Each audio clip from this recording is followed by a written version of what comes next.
Alrighty. So this popped up in my feed, and we got Warner Brothers is self-destructing in real time from yo boy Legendary Drops. Okay, so what is going on with good old Warner Brothers? Dude, this one is good. Greed, bad games, gross incompetence, talent leaving, stock manipulation, Hollywood corruption.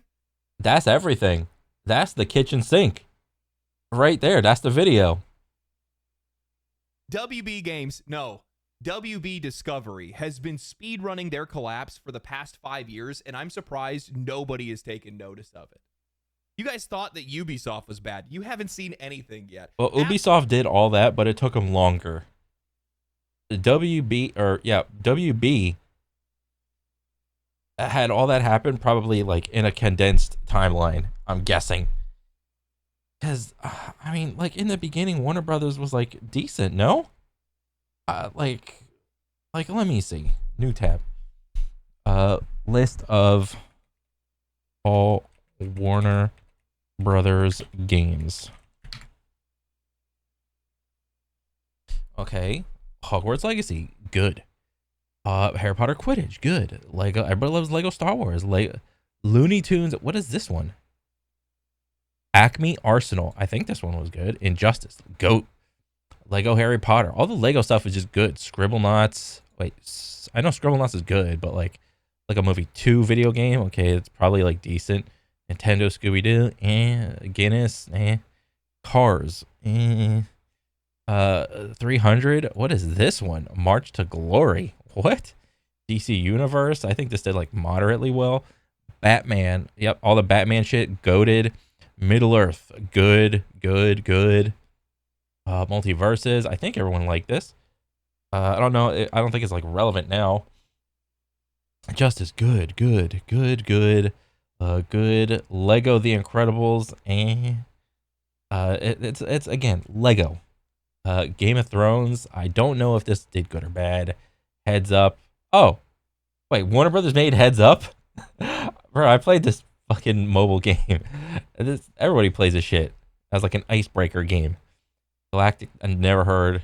Batman, Fantastic Beasts, Pacific Rim, Happy Feet. What else we got? What else? Suicide Squad. Oh god, that's the nail in the coffin right there. Back for Blood. Ooh, not too great. Ooh, Gotham Knights. Ooh, not too great. Scribblenauts. Never heard of it. Net the remix. Fear 2, I think. Fear was like generally the general consensus. Everybody loves Fear. Hitman, good. Harry Potter. What is this one? Magic Awakened. Never seen, never heard about it. No, nothing. Matrix Online. I played this back in the day. This was actually really cool. Really good MMO. But I mean, I guess not a lot of people played it, but I thought it was cool. Harry Potter Hogwarts Mystery. What is this, like an expansion or some shit? I don't know. Looney Tunes, Lego, Mad Max. I think this was pretty good. Lego, Batman, all the Batman stuff, pretty good. Wikipedia. I mean, it's without pictures, whatever. So Warner Brothers is generally like pretty good. Absolute cinema. And I mean that unironically. We've seen for years as publishers and developers in the video game industry have been chasing Hollywood's tail. They just want to be like Hollywood. This is what it looks like when you're infested by it, when its rot has metastasized, when its control is strangling, because, well, mistakes at the top ultimately mean cuts at the bottom, and that's exactly what's going on at WB Games. These idiots thought that after the success, the wild success of Hogwarts Legacy, $1 billion in revenue. Really? Should have been a live service game. While yes, Suicide Squad Kills the Justice League and Multiverses were financial failures for them, up to $400 million burned on the pyre of misguided games. Oh, yeah. They're not a problem. They're not what caused this situation. This is a company that is struggling to make games, struggling to make movies, and also struggling to find their way out of $40 billion in debt. What? This is not a 40 billion in debt? How? Like how? Can we get like Doge on this shit? Like figure out where the waste, fraud, and abuse is at this place. Closure. This is a cave-in. But before that, today's sponsor. Crystal of Atlan is a brand new MMORPG that delivers fast, fluid combat in a stunning Magipunk world filled with ancient secrets, powerful factions, and high-intensity battles. This isn't just about flashy effects. Every fight feels responsive with smooth combos, precise skill executions, and aerial combat systems. Literally Devil May Cry combat. Literally the same moves, dude. What are we doing here? I just got done playing DMC5 right before Monster Hunter Wilds. I mean, yeah, DMC5 is goated, and it's like, oh, can't fucking place a copyright or patent on damn fucking DMC moves. Okay, it's a sword move, juggle, pop up, back and forth, 1,000 stabs. Was he gonna do a judgment cut next? That let you juggle enemies in midair. Whether you're diving into challenging team battles, exploring The literal Dante move with an AK-47. Ancient ruins, or taking on powerful bosses, the game keeps you engaged and in control. And right now, pre-registration is open, meaning that you can unlock exclusive milestone rewards, including the Legend Returns Out. That just goes to show you how good the combat was for DMC 5. Every live action combat game tries to copy DMC 5 combat because it's that good. Outfit and a stack of in-game bonuses. And here's the kicker. If 8 million players sign up, everyone gets every milestone reward unlocked. But that's not all. By pre-registering, you also get a shot at winning an iPhone 16 Pro Max, a PlayStation 5 Pro, Apple Watch Ultra 2, AirPods Max, and more in the Magitech Summit event. So if you want to experience an MMORPG that looks incredible and plays even better, now is the time. Pre-register now using the link in the description. I gotta get that. I gotta try that shit out, dude. Launch. Thank you to Crystal of Atlan for sponsoring today's video. Warner Brother Games isn't just shutting down, it's actively self-destructing. Monolith Productions. Like, how is the same studio that made the Batman series and like, what was it? The Shadow of Mordor series? How are they shutting down? Like, what are we doing, guys? How did you manage to seppuku yourselves in this way? Like, you had so many successes in the past. Dead. Player First Games gone. WB Games San Diego buried. Now, if you've been paying attention at all, this should come as no surprise because WB Games has been on a downward spiral for years. Not because they don't have the talent, not because they don't have the valuable franchises, but because they have no clue what to do with them. And it's not just their gaming division. This is a WB Discovery problem. A company so deep in debt, so mismanaged, so financially... Oh, what the heck is WB Discovery? I have no idea. This is news to me. What? Oh, no, that's tab or caps. What is WB Discovery? Warner Brothers Discovery is a global media and entertainment company that creates and distributes content for television, film, streaming, and gaming. What WBD owns? Pictures, New Line Cinema, Discovery Channel, CNN, HBO, Cartoon Network, ooh, Adult Swim, ooh, Turner Classic, ooh. WB is pretty big, 220 countries, over 50 languages. Announced plans to split its cable TV business from streaming. Oh wait, does WB have its own stream service? What a meme. Because there's already Paramount, Disney Plus, Discovery. Oh wait, is that what it was supposed to be? Like Warner Brothers Discovery?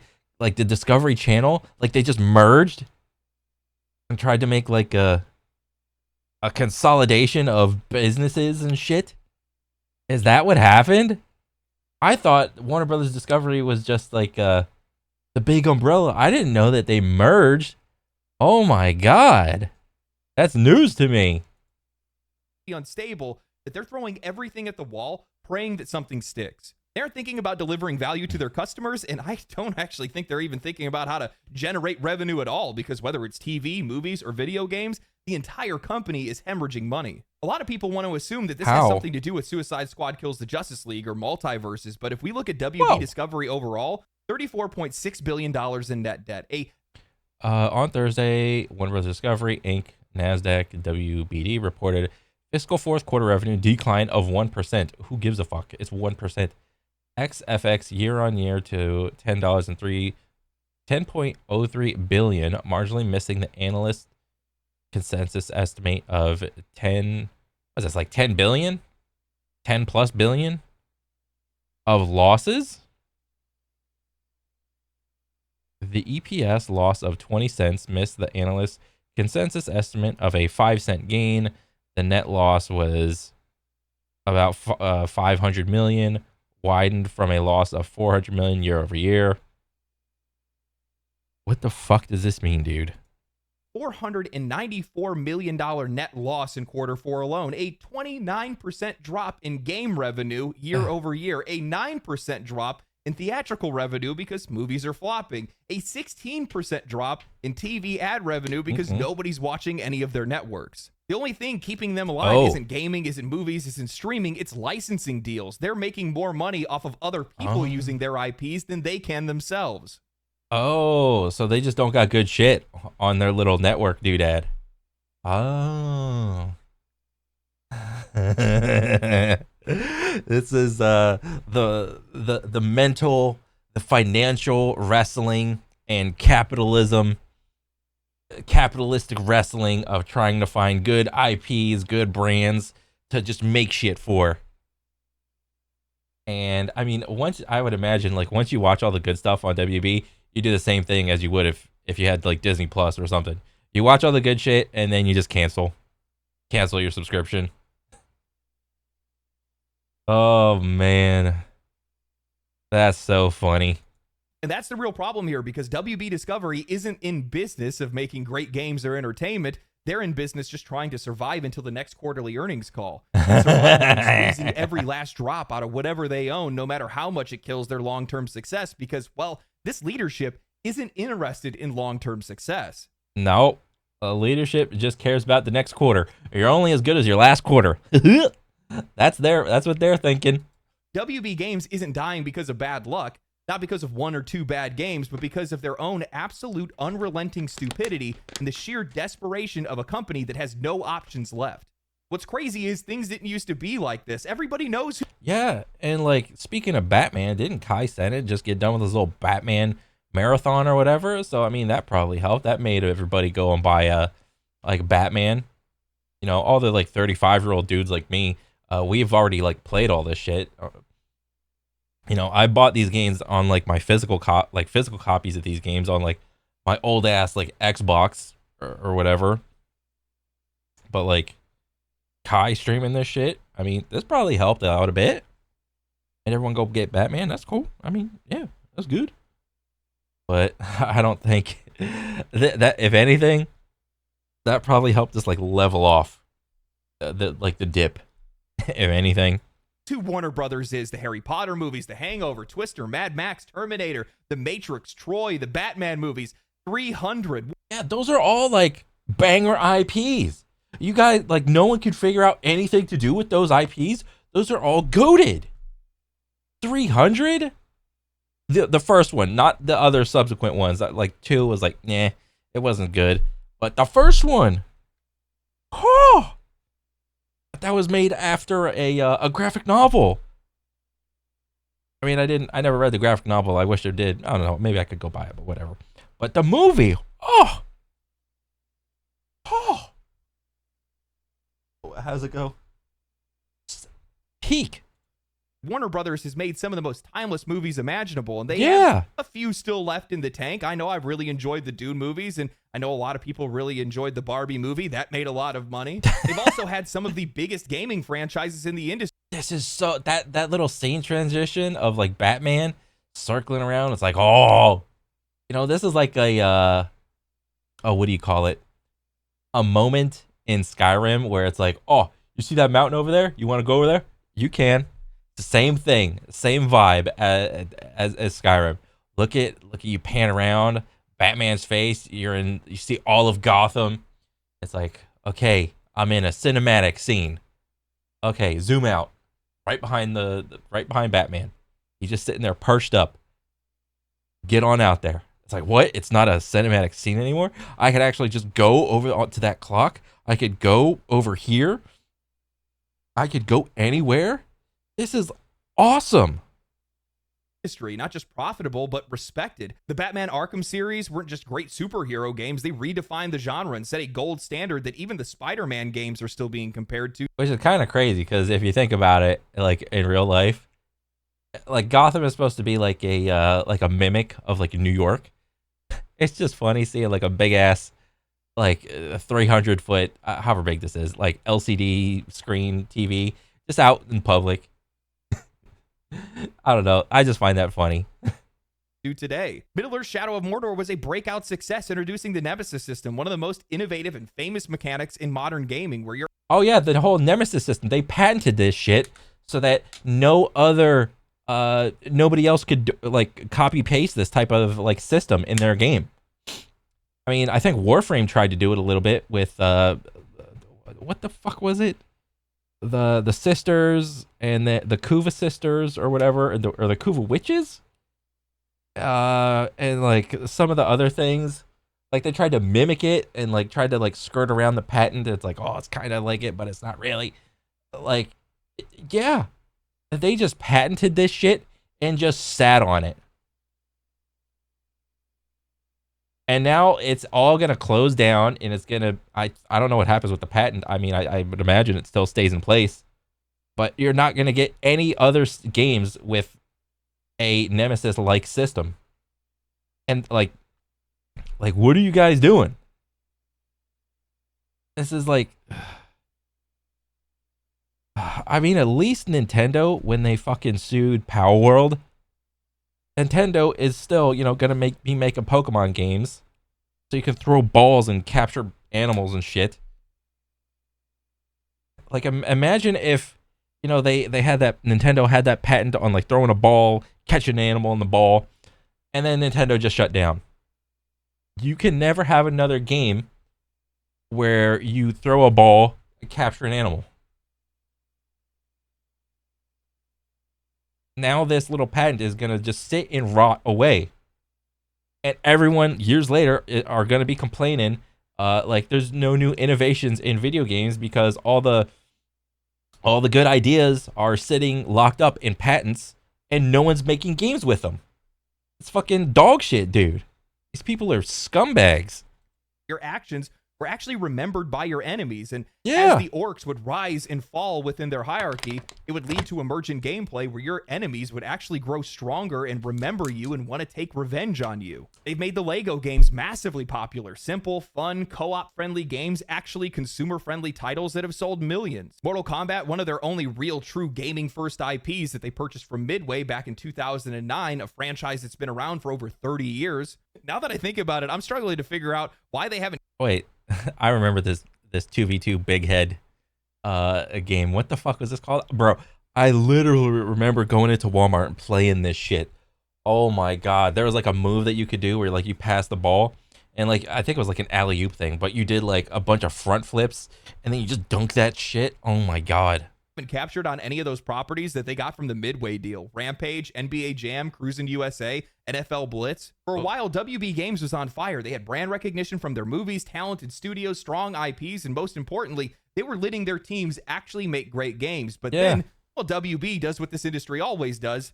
They got greedy. I think the turning point, at least for WB Games, was back in 2017, because this is when they released Shadow of War, and instead of building on what made the predecessor such a major success. Like, imagine if Ubisoft with Assassin's Creed tried to patent the whole parkour system that they invented with Assassin's Creed.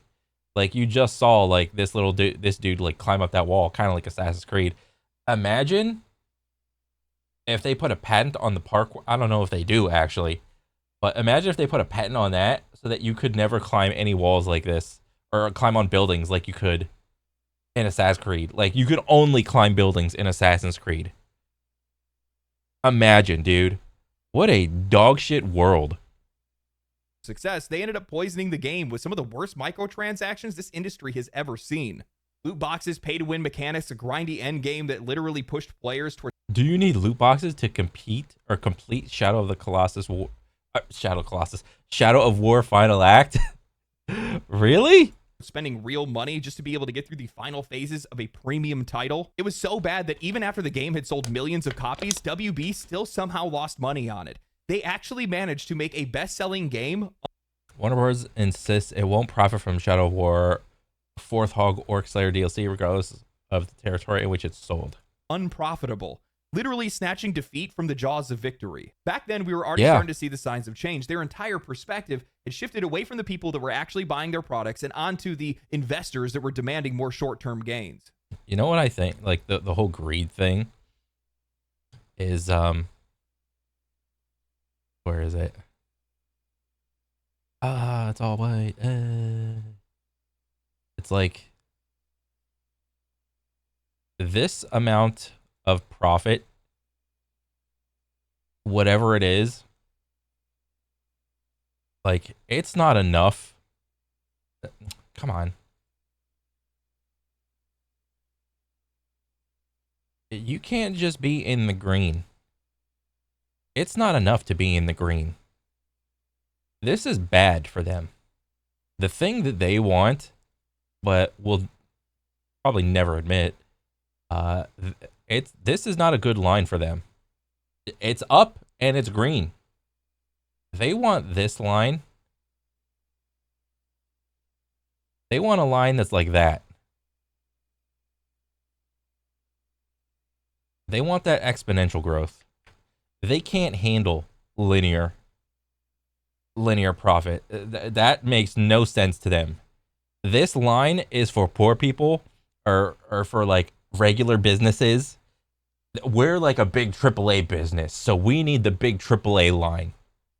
Okay, this is the line that we want. All right, this is the greed that he's talking about. And that's sad. And all of this gets even more worse when you're a game publisher that's owned by an inept entertainment company that's leadership is desperately trying to sell out. I'm shocked that nobody else has caught on to this, but it perfectly explains why WB is so greedy, why they are in so much debt, and also why they had to close their studios. While I'm seeing a lot of people in media squarely put the blame on WB Games itself, almost all of these issues stem from the parent company as AT&T spun off Warner Media to merge it with Discovery. Many people are blind to the fact that we're essentially seeing the aftershocks of failed corporate fraud in slow motion. The entire Warner Brothers Discovery merger wasn't about creating a stronger media giant. It was about bloating the company's value so executives could cash out at the highest price possible. Oh. I mean, and there it is, man. I mean, the consolidation of businesses to make a more or less unofficial monopoly. It's like a mini monopoly. It's not like, you can't really use the word monopoly, but it's monopolistic. It's like Monopoly Light. It's Temu Monopoly.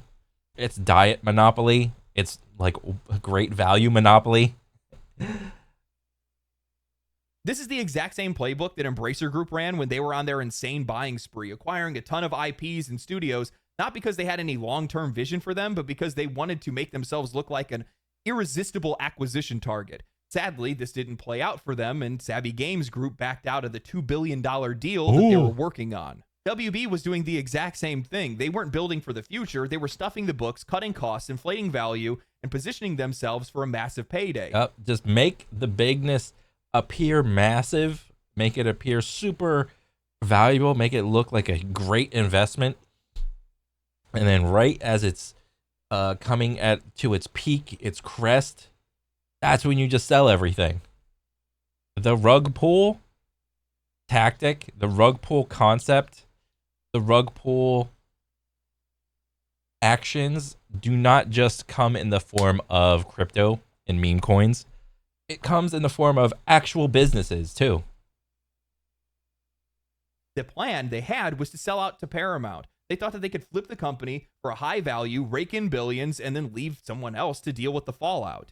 But Paramount wasn't stupid. Paramount CEO Bob Bakish passed on the deal. They looked at the numbers, the leadership, the assets, and they passed because... Like, I am a regular dude, and I could have seen this coming from a mile away. Like, why couldn't anybody else see this? They knew if they just waited a couple more years, they could buy WB Discovery for even cheaper.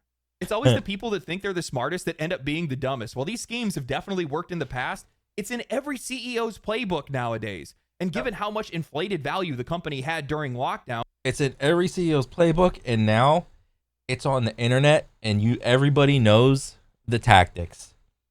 You know, like in football, how they have that little laminated piece of paper with all the plays and shit. It's like they don't even bother covering that shit up because they know that the other team already has all their plays. But what they don't have, what they do is for the coaches or the offensive or defensive coaches or the head coaches, they have to cover up their mouths at all times whenever they're giving out orders, like from their headset and shit, because it's kind of crazy to think that all these football teams have unofficial lip readers at their beck and call to read the lips and the plays of all the head coaches. And that's crazy to believe. All right. That's what's actually happened. You know, if you look on like the itemized list of like for like the budget of like any football team, and I'm just going off topic, you know, there's not going to be like, oh, this is our official lip reader that reads the plays of every other, but they'll categorize it as like a play analyst or some bullshit. I'm just okay. I'm going off topic. Okay. The point is, it's all on record. It's all out there in the public now. like every other company, we see now that they've lost 50% of their value from 2021 to today. Now they're stuck holding the bag. And the worst part is, well, they didn't even have a plan B. It seems like their corporate leadership's entire strategy was built around flipping the company for a profit. But when that failed, WB is now left with $40 billion in debt and a bloated, failing media empire with no real direction. Well, you guys could make games and movies and shit. But I guess that's too hard. That's why they've been floundering ever since. Even with a few successful movies, even with Hogwarts Legacy breaking records, even with Mortal Kombat 1 selling well. Because at the end of the day, this modern WB or WB Discovery wasn't ever supposed to be a long-term success. It was a pump and dump scheme that just didn't pan out. And when you take the time to think about it, they're really one of the only publishers that's out there outside of the console makers where their financial success isn't necessarily tied to the games that they make. Because if WB Discovery is failing, then WB Games is failing by extension. So they're screwed no matter what they do. It doesn't matter if they're making profitable games. If they're still not making enough money, they could get cut either way. It just depends on how much they make versus how much they cost. And when you're attached to an already struggling media company with a CEO that doesn't have any value in games, understand games, or the industry whatsoever, everything is just an asset to be flipped. And on top of that, you're being exposed to Hollywood mentalities. You're in for a very rough ride. What does he mean by Hollywood mentality? He's probably referring to like almost the entirety of Hollywood being like left leaning still, wokeified, DEI and shit. I mean, it's whatever. I think that's the implication. I could be wrong though. From my perspective, this is the least sustainable video game publisher in the entire industry by a country mile. A lot of people are going to point at Ubisoft. They're $4 billion in debt. These guys are almost $40 billion in debt. Which is kind of hilarious when you put it into perspective and you start comparing AAA to AAA. You start comparing apples to apples. In total for the entire... And you saw what's happening with Ubisoft. Who's that French dude that owns who's on top of like the Ubisoft? There's like that little like concerning letter that the shareholders had. It's like, we're concerned with our falling stocks and you're not doing stuff that's in the best interest of Ubisoft. There was that little letter, and that's only $4 billion in debt. Think about the letters when you add a zero to that number in debt. There's going to be some strongly worded letters. Entire company. They're not cooked, they're burnt, and they have been for a long time.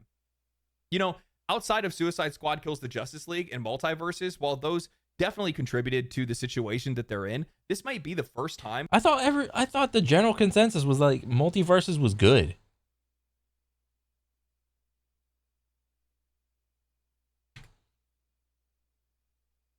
Like in the beginning, Steam 7 out of 10.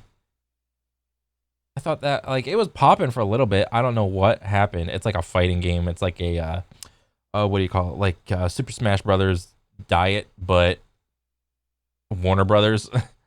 um, I thought it. I mean, rest in peace, Multiverses. Absolutely cheese. Whatever. Goodbye, Multiverses. I mean, I thought it was like all right, but what was the downfall of Multiverses? That I am not going to blame the studios for their closure. I'm not even going to blame their games for their closure. Well, I mean, Suicide Squad kills the Justice League, but Yeah, that studio didn't that actually was get closed massively down bad. as a result of it. But from my perspective, this all goes on their parent company and its leadership, because that's where this goes in this case.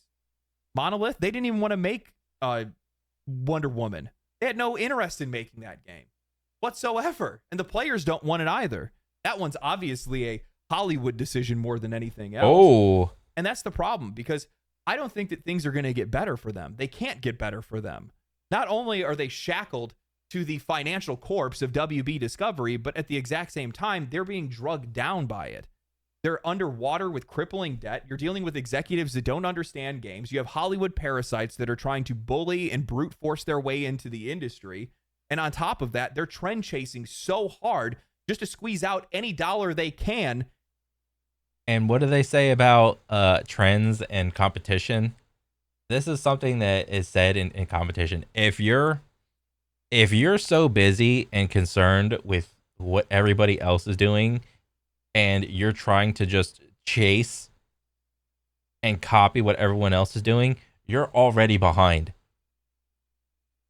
You know, if you're not trying to like innovate or trying to create something new, or taking an existing IP and you're not trying to come up with like a new twist on it or whatever, you are further behind than you could possibly imagine.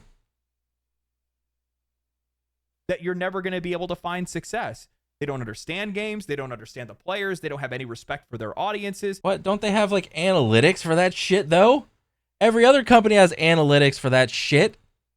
I mean, Capcom came out with that infographic of like, oh, we took a survey of like 300,000 players. This is the types of characters that everyone likes. This is everybody's favorite game. This is everyone's favorite male character. This is everyone's favorite female character, and all this shit.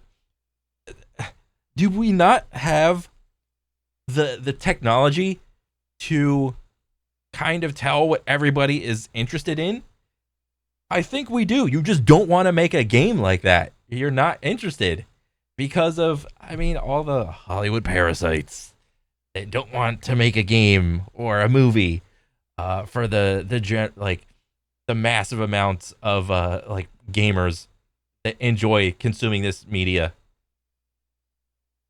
They're more interested in creating stuff for the modern audience, the non-existent modern audience.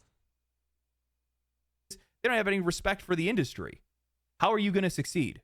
Now, while WB Discovery's leadership have definitely done their damage, WB Games isn't without blame. At this point, WB Games is probably the best example of what happens to a publisher when they chase the live service dragon off of a cliff.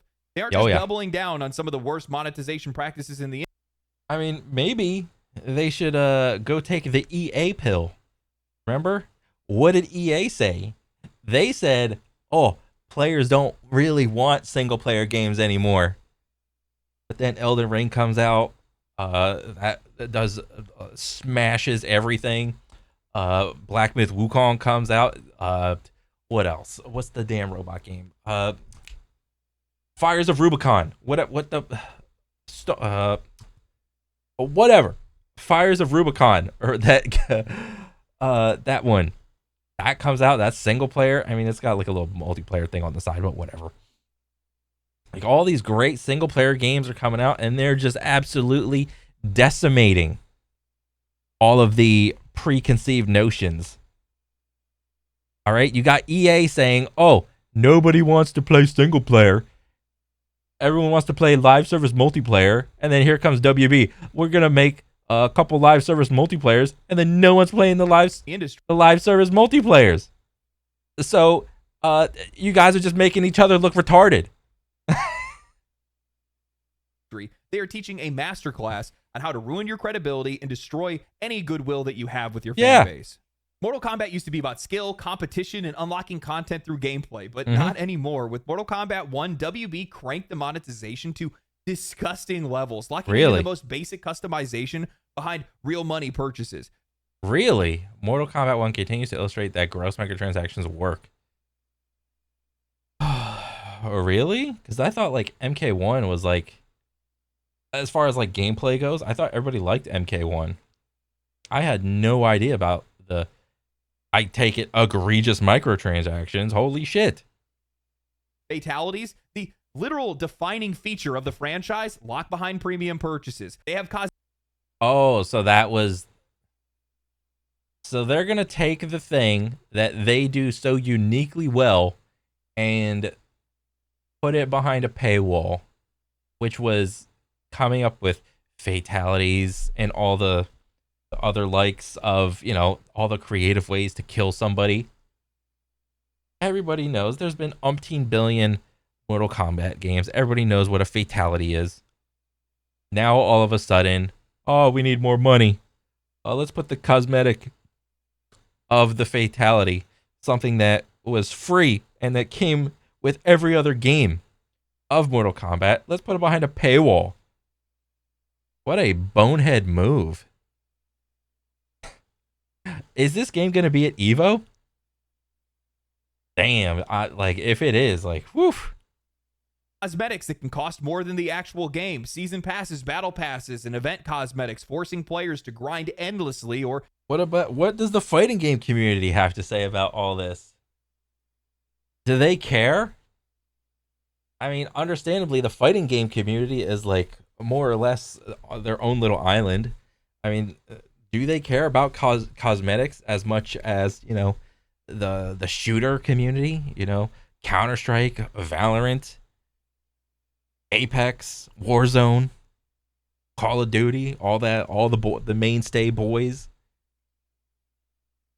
You know, you look at any one of those like tournaments for those shooter games, and every player's like decked out with the most what do you call it? The most expensive skins they got to try to flex on them, whatever. Is it the same with fighting games?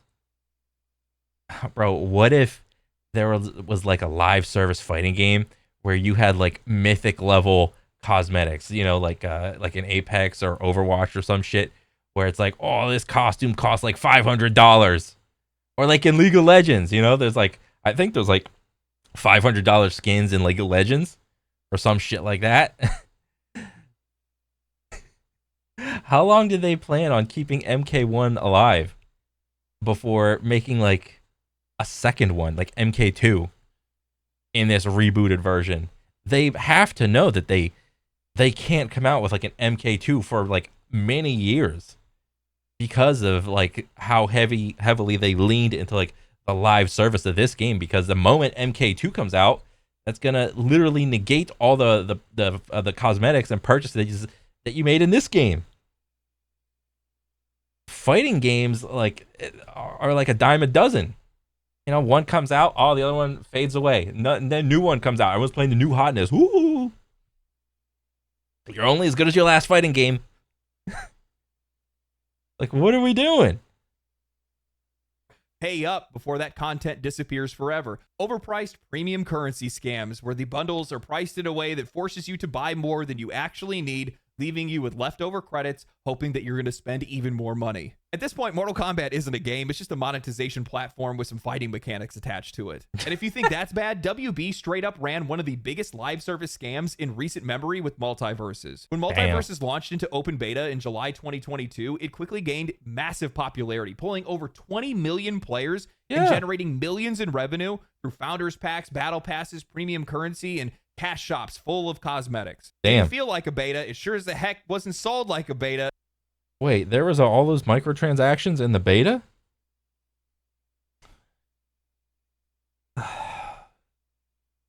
But here's the thing. And this is going to sound bad, but who gives a shit? They wouldn't put those things in the game if players didn't buy them. Players and gamers in general are absolutely fucking retarded because they spend money on those things.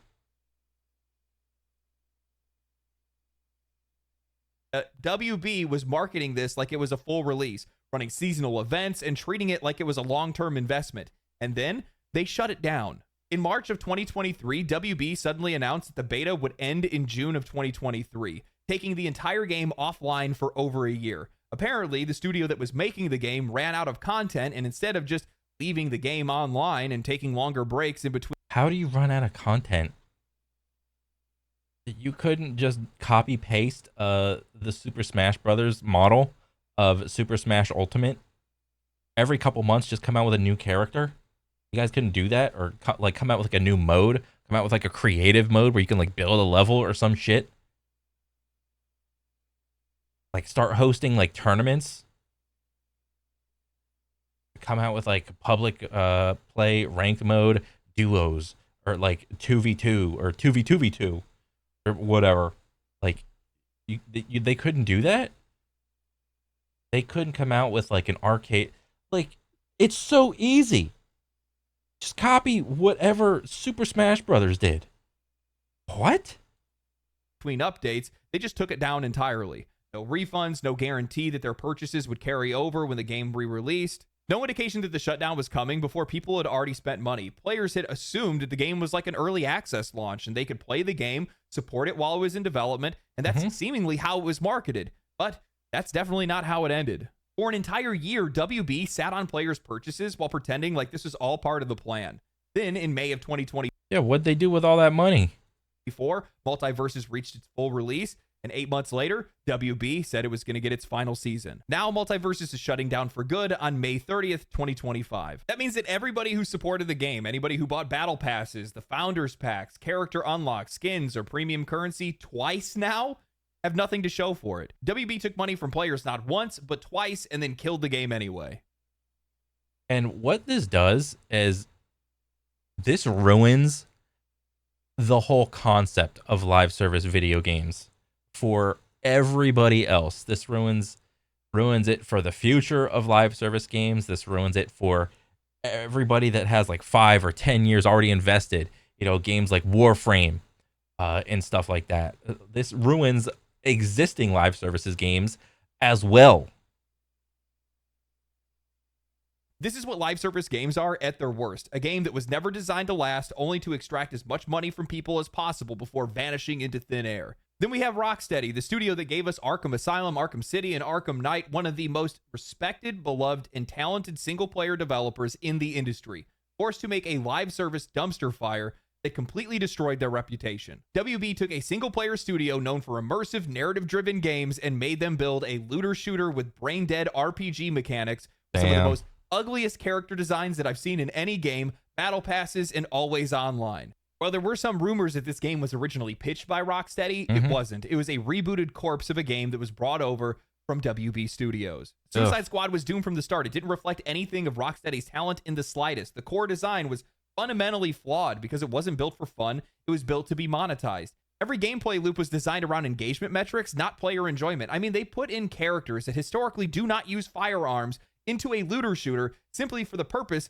of it being a live service loop. The game was delayed multiple times, but no matter how many times you try to fix it, you can't fix something that is broken at its foundation. WB Games forced one of the best single-player studios in the entire industry to make a generic, trend-chasing, microtransaction-riddled mess, and it bombed. Over $2 million burned, and Rocksteady's credibility completely shattered. Nothing to show for it. Now, you would think that they would have learned their lesson. To kill the Justice League flop, Multiverses is shutting down. Tons of live service games across the industry are failing. Surely all of those bullets and ammunition and all of that stuff that Batman is using, surely they're just knocking the bad guys out and not killing them. But WB saw Hogwarts Legacy, their most successful game of all time, a single-player game that became one of the best-selling games in years, made over $1 billion, and outsold Call of Duty for the first time in nearly 20 years. Good. And their response was, this game should have been a live service. No. I can't imagine how much more out of touch these guys are from the people that they're selling these items to, these products, these video games. There is no I don't think. This is just crazy to think that people could be this out of touch. I didn't think it was possible. WB CEO of Global Streaming and Games, JB Perret, was asked about the failure of Suicide Squad Kills the Justice League and the success of Hogwarts Legacy. He claimed that the AAA space was too volatile and suggested the best solution was to focus on live service games, saying, rather than launching a one-and-done console game, how do we develop a game around One-and-done console game? For example, a Hogwarts Legacy or Harry Potter that is a live service that people can live and work and build and play in a world in an ongoing basis. Oh my God. When someone says that, I just want to throw up. Like, live service is not inherently bad, but in general, it's kind of bad. Like, live service is like kind of successful when it is built around the core game loops of competition. So look at shooting game live services; those are pretty successful. What else? Look at Rocket League. I mean, it's not a shooter, but like sports games, even as scummy and as stupid as those are, with like the stupid card packs. And actually, I don't even think the sports version is successful. That's like, it's so stupid and retarded. I swear to God, man. Like, the gamers that spend money on card packs for their favorite sports games, they are just the lowest of the low. I think they're lower than like mobile gamers, dude. They're so dumb. They only hurt the gaming industry, those types of gamers. But like, you shoehorn in and you look at like live service looter shooter, so stuff like Warframe. I mean, Warframe's been around for like 10 plus years or whatever. Or MMOs, successful MMOs like World of Warcraft, Final Fantasy, stuff like that can also be successful. But and you can have like some stuff that is like built around competition, even within like the MMOs or like the looter shooters. But that's not like the main thing that they're designed around. Like, when you design a live service around an RPG, your main goal is to just extend gameplay time and keep the player from reaching the end game. And even if the player is in the end game, you're just trying to prolong that point where the player can be like, I'm done. That's the last thing that you want a player to say. I'm finally done. That's the worst thing. So what do? You find every single solitary, minuscule way to trivialize every single aspect of the game. And like, it's just boring, man. Live service games are far more volatile than single player games and AAA games, and it's not even close. At least that's what I've observed. That's what I've seen gone down over the last couple of years. Yeah. Take the time to think about it. If you actually do your research and you're making sure to deliver something that players are looking for, if you're making sure not to beat them over the head with any social political messaging or anything like that, if you're selling the game at a fair price and you're budgeting that game the right way, there's a good chance that you're going to make your money back. But with a live service game, you're going to spend the same amount of time, same amount of money making a game that you need to put out for free to be able to get players in the first place. Instead of spending $400 million on a flop of a live service game, why not spend $400 million and attempt to make like a good single player game? Don't even know if it's going to be successful. There's so many factors that could work against you that are outside of your control that could go wrong. What if the economy gets flipped upside down? People don't have the time to spend on a live service game. Yeah, what if rich people stopped being rich and poor people stopped being poor? What if that's not happening? They can't keep up with the grind. They can't spend on the microtransactions. What if another game comes out around the same time that you didn't know anything about, and all of a sudden they take all of your audience and now you're left with nothing? That's happened to a lot of games. What if trends change? Because Lord knows you guys are never ahead of the curve in the first place, and all of a sudden people aren't interested in whatever kind of game that you're putting out. Why is winning the lottery becoming the default option for some of these companies to find sustainability? Why is winning the lottery the default option? That's a good question. That is a good question. I mean, shit, you could probably try to make a whole video on that shit, dude. I mean, honestly, I mean, it's not enough to just be successful. Like I said with my stupid little graph before. Where the fuck is it? You know? It's a flashbang. Graph.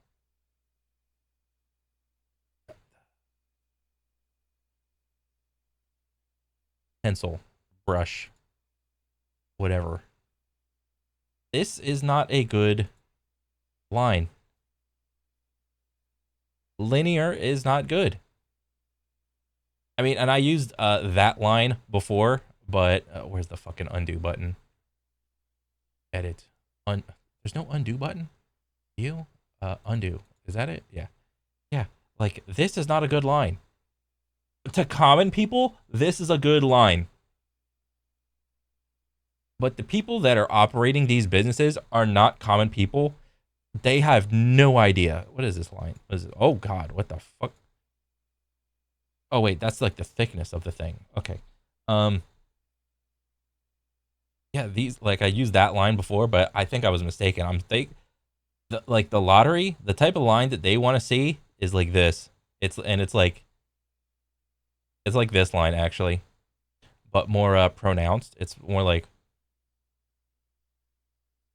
that. That's the type of line that they want to see. They want to see that. And like, you extend this even over, and I can't even go up, but like, they want it to go up off the charts.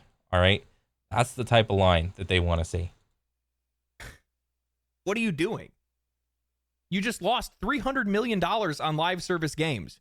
You had Avalanche take 4 years to make a game that made you $1 billion. You have a bunch of executives that are sitting in a room looking at a bear trap and going, you know what? I'm going to stick my dick in that. That sounds like a good idea. What are you doing, man? They are the Suicide Squad. They're here to drive your company straight off a cliff. True. Every choice that their leadership has made has never had the customer in mind. Yep. It's never even had the brand's identity or the brand's integrity in mind. They're just haphazardly following the leader when it comes to the rest of the industry, because none of these career CEOs have an original bone in their body. They're always just following somebody else, copying somebody else's homework, because they themselves just copy. You can copy my homework, just change it up a little bit. Do not know what to do. It's as simple as that. Oh, microtransactions? Well, we're going to put those in. Oh, live service is making money. Well, we're going to try that too. Oh, there's a new trend. Well, we're going to follow that. There's no iteration. There's no innovation. How do you expect to find success? How do you expect to get better? I mean, oh shit. Like, I was going to say, everyone complains that like everyone says that like workers are dumb for being like just like the lowest on the totem pole. They can't better themselves in life. Where's all the complaints that like all the quote unquote idea guys at the tippity top? Where's all the complaints from them that they're not being creative enough? Like, they're not making anything good anymore. Like, you know, they it's WB. It's Rocksteady. They have had like a decent history of making good games, but like nothing really right now. What have you made lately? Kind of rings true. You can't. What am I talking about? This is Hollywood. That's exactly what they do. WB Games isn't just failing because of bad business decisions. It's failing because it no longer operates like a video game company. It's been completely hijacked by Hollywood at this point, infected with the same risk-adverse, trend-chasing, creatively bankrupt mindset that's been running the film industry into the ground for the past decade. These people do not understand games, they don't respect games, and most importantly, they don't even know how to let their studios succeed. Surely these are like non-lethal missile barrages. Surely, right? Instead of nurturing their studios, giving them the space they need to be able to create original ideas, or even just let them build strong standalone franchises, WB has shackled them to fleeting relevance of their movie and comic book IPs. There's a reason why some of the greatest studios in the industry are the ones that forge their own path. From Software, Nintendo, Capcom, even companies like Larian and Grinding Gear Games. They don't need to wait for a movie success to be able to dictate their next project. They create their own success. They make their success. But WB, they are slaves to their film division. WB's entire creative output is dictated by whatever comic book adaptation, movie reboot, or soulless franchise extension is currently being pushed by Hollywood. If a movie flops, the game is going to flop. If the franchise loses relevance, the studio is out of work. You can't build a successful gaming division like this. Look at what happened with Suicide Squad Kills the Justice League. There was no reason for this game to exist other than the fact that WB had a Suicide Squad movie in development and thought that this could ride on brand recognition. But Suicide Squad wasn't exactly a beloved household name. It wasn't Spider-Man, it wasn't Batman, it wasn't the Avengers. WB has spent years desperately trying to turn the DC universe into something as big as the Marvel's MCU, but their movies have never had the same impact. They've never... Like, what Marvel game is, like, on, like, such a massive level? Like, let me see. Popular Marvel game. Marvel video games. I mean, okay, Spider-Man 2. Spider-Man. Like, yeah, this was like the number one was Spider-Man 2. How many people played this? I mean, was it that great? I mean, whatever. Marvel, Guardians of the Galaxy, Spider-Man,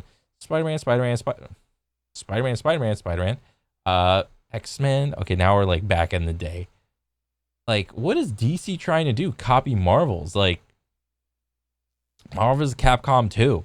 But where's Marvel's Capcom 3? X-Men, Ultimate Alliance, Spider-Man. Avengers, Incredible Hulk, X-Men. Jesus, I remember playing that game. Iron Man, Spider-Man. Hulk, Spider-Man, Iron Man, Fantastic Four. But, like, if they're so busy trying to copy Marvel, what part of Marvel? Like, I'm trying to think real hard about Marvel. Like, what are the good Marvel games? Like, these are, like, good, but these are, like you're trying to make, and none of these are live service on top of it.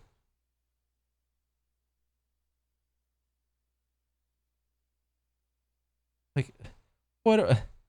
I mean, Marvel vs. Capcom 3, Marvel vs. Capcom, like, Infinite, even, like, that wasn't even that great. It's like, meh.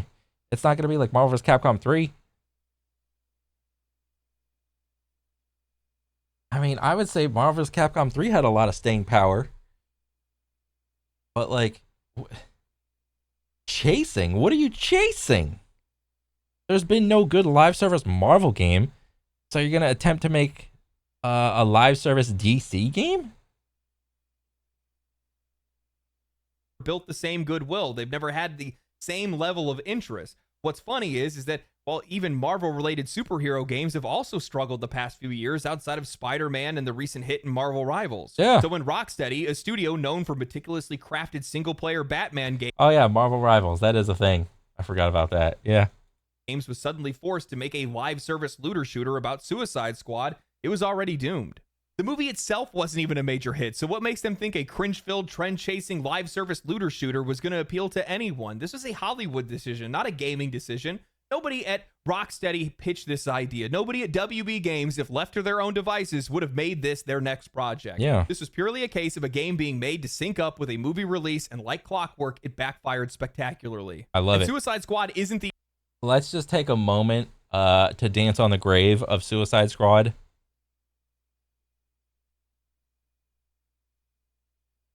Okay.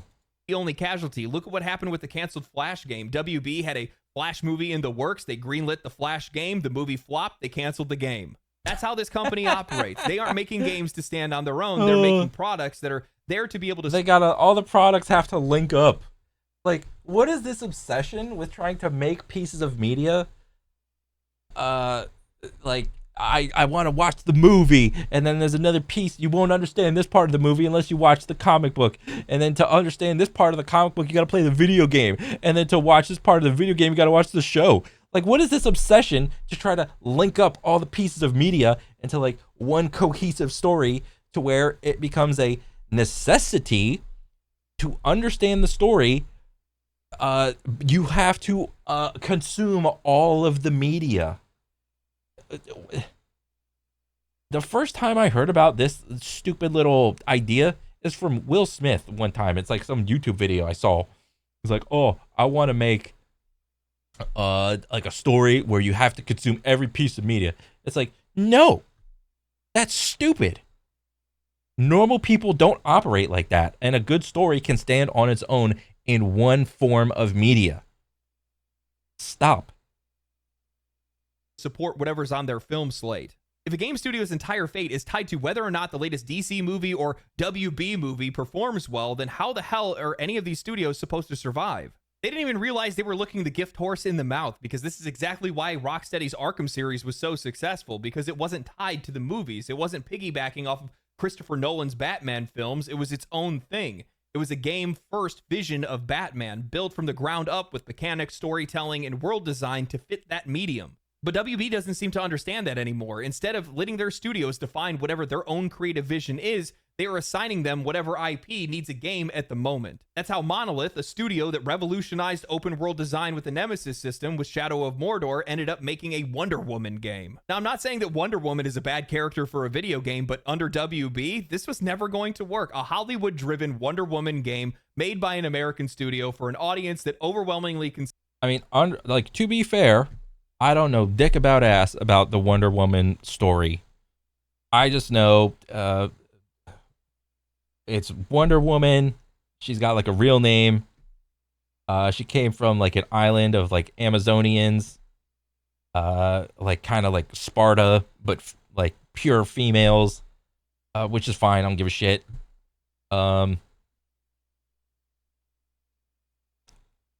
Other than that, I don't really know much about the lore of Wonder Woman. I'd have to like do like a massive like deep dive into it, but like as of right now, I would not be too interested. I don't think I would be the target audience.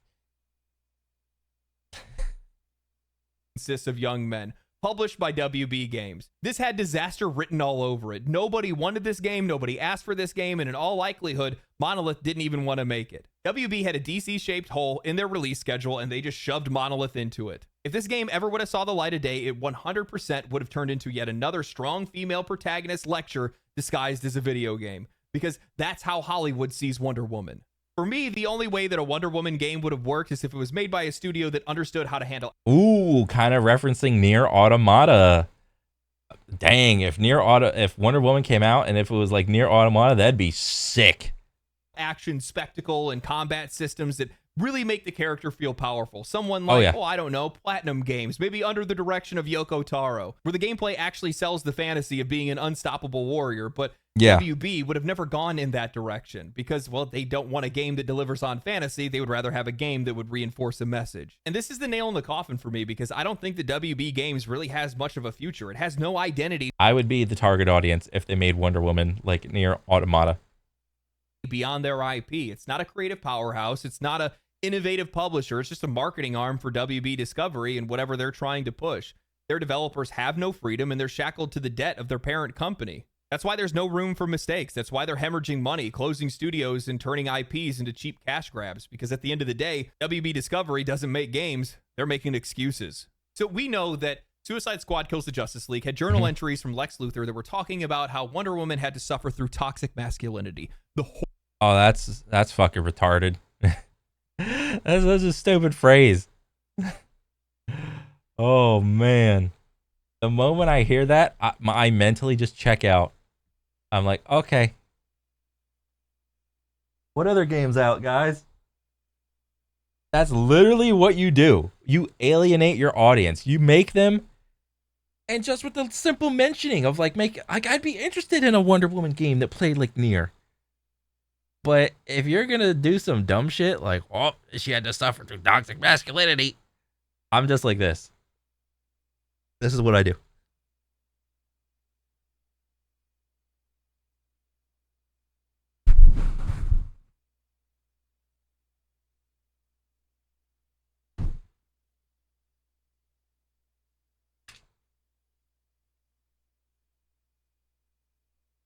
simple. I don't need to tweet about something. I don't even need to type something out. I don't need to make my thoughts known on the internet. I just check out. I mentally check out. Horror. I know. We also know that Monolith had retooled the Nemesis system. Yep. To be about friendship in the next game. Oh, yeah, what? They did? They just made it from enemies to friends? For Wonder Woman.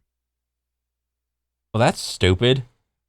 When they forced that studio to make the Wonder Woman game and ditch the game that they were making before, they forced out all of the top talent that they had that had built that studio to what it was. Those guys went over. They're now working on a Black Panther game for a new studio that they created. How do you think ideas like that Wonder Woman game, how do you think that ideas like the Suicide Squad game come into these studios? What ends up happening, and I guarantee a lot of you guys have been through this before. Have you ever been at a company that had a big leadership shake Yeah. up where people left and then executive management came in and they were the one calling the shots? They were the one trying to influence the direction of everything. Where before, your boss would give you the freedom to be able to do your job the best way that you could get it done, the highest quality way that you could get it done. They let you get away with quite a lot of things. Corporate comes in, you can't even breathe without them noticing. Then what they do is by the time they actually get out of there and they stop messing around with everything, completely derailing the way that things are made, well, the next person they put in place is somebody that shares their values, shares their ideas, and shares their perspective, shares their vision. That's what happened to these studios. They had incredible leadership. They had incredible talent at these studios. However, the Hollywood minds and the Hollywood corporates push these guys out and replace them with fucking skinwalkers that are making games based on whatever they want up at the top. And that's the reflection of what you're getting in these games now. So not only are they inundated with all of this horrible... For the modern audience. The non-existent modern audience that doesn't exist. Monetization, microtransaction, live service, all of that nonsense, but you're also getting their perspective, their vision of what they want the world to look like and how they want to preach to players and all that stuff all runs downhill and into these games. This is the story of a publisher where everything is going wrong all at once, all over the place. Nice. They weren't built for sustainability, or at least they're not building for sustainability anymore. They're not making games for the players anymore. They're not giving their creatives any space to actually be creative or anything. I think a good takeaway from this entire video is be thankful for what has already been made. And I think that's about it. You can go back and enjoy a lot of those older games. But for you to try and to hope that something else new is going to come out from these guys, it's a non-existent thing. It's not going to happen. But be thankful that the games that do exist, and they're great. Thing like that. And on top of that, they have forced out all of their talent and replaced them with clones more than anything else. The only studio that they have that is still its original nuts and bolts right now is Avalanche. And to be honest with you, it's not going to be very long before they won't have them either. Why would they? If they've already done it to these other studios, it's going to happen to this one too eventually. Success only lasts so long. I hope you guys enjoyed the video. I did. I enjoy researching these kind of things. If you guys did enjoy the video, make sure you like the video, subscribe to the channel, share it to your friends. Comment down below. Let me know what favorite games these guys made for you and what you think of their future and what you think is going to happen next. I do not foresee good things for them. Not at all. Worse than probably any game publisher in the entire industry at this point. But we'll see. Stranger things have happened. Stay cool, stay righteous, stay safe. I'll catch you guys in the next one. Peace. Noise. Family, family, family, family. Hi, everyone. Okay. Dude, this one is good. Greed, bad games, gross incompetence, talent leaving. Okay. Stock. Okay. Yep. Wow, why is it so delayed? Bro, YouTube gotta fix their shit with like the buttons moving around and shit. Fuck. But yeah, overall, another banger video. Warner Brothers, I had no idea that they were like 40 billion with a B in debt. worse off than Ubisoft. I had no idea. And it's sad because like from the outside of Suicide Squad and I guess multiverses, I probably would have looked at them and be like, how could they possibly be losing? They've had so many bangers. But I mean, shit. It is what it is, man. Just be thankful for what you had. Other than that, good stuff. And that's pretty much it. I'll catch you guys on the next one. All right, later. Manipulation.